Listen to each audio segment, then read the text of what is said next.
Hi guys, para sa katong mga small content creator bitaw no nga nagsugod pa lang sa pag-vlog.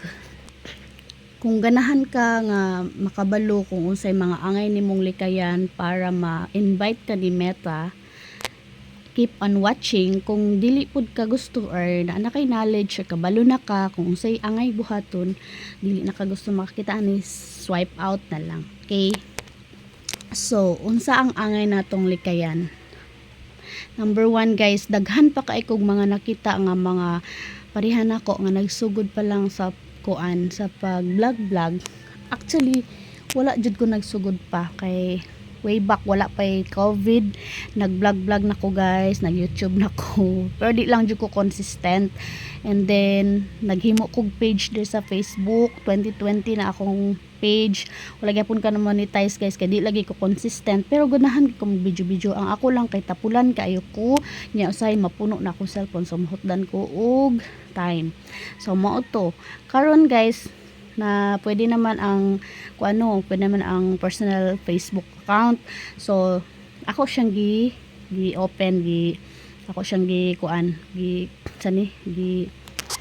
ako siyang gi-switch into digital creator. So mao to mga last year or last year, basta wala pa kuan to Then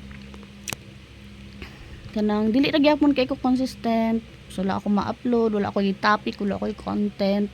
So mao to guys, kanang mag-upload lang jud ko. Then una na kong gibuhat guys is gipang delete na ko tong mga na-copyright bitaw, mga na-copyright na ko nga mga gipang upload kay hilig mo kog sayaw-sayaw, hilig kog na music, ganahan man jud ana na music guys, kay gana ba. So una na ko gibuhat guys, gipang delete na ko to siya tanan. And then di kay sad ang kung gusto ka ma-invite ko atong mga na music nya, likay ang kanabitang picture guys nga imuhang tangan og music, imuhang slideshow or kanang picture nga imuhang butangan og question, butangan og music nga dito naman sa reels i-upload. Okay lang mag-upload og picture guys, pero ayaw dito sa reels or sa video nga butangan lang nimo og music kay serve as dili na siya video, picture gina siya, so bawal na siya, labaw na sa reels. So mo to gipang delete na ako kay naman sad koy mga kuan naman sad koy mga inana nga mga picture gi slideshow then gi tangan og music. Dayon gi-check pud nako sa support inbox guys, gitan-aw nako didto kung nakoy mga na-violate. So nalagay dito mga copyrighted, ang mga violation nakita nimo, so i-delete na ko siya pang hinay-hinay. So until such time guys na invite ko sa bonuses. So dito nag-income ko sa bonuses, ginagmay lang gud siya, pero kaning at least na unya wala pud nagdugay guys, naabtan sad ko atong wala ko na ka fulfill sa katubitang katong 60 minute view niya 5,000 follower, wala ko nakakuan ato guys kay naabtan ko og kaning change sa policy ni Meta. So pag change sa policy ni Meta, true invite na sad mo na ni ang content monetization no.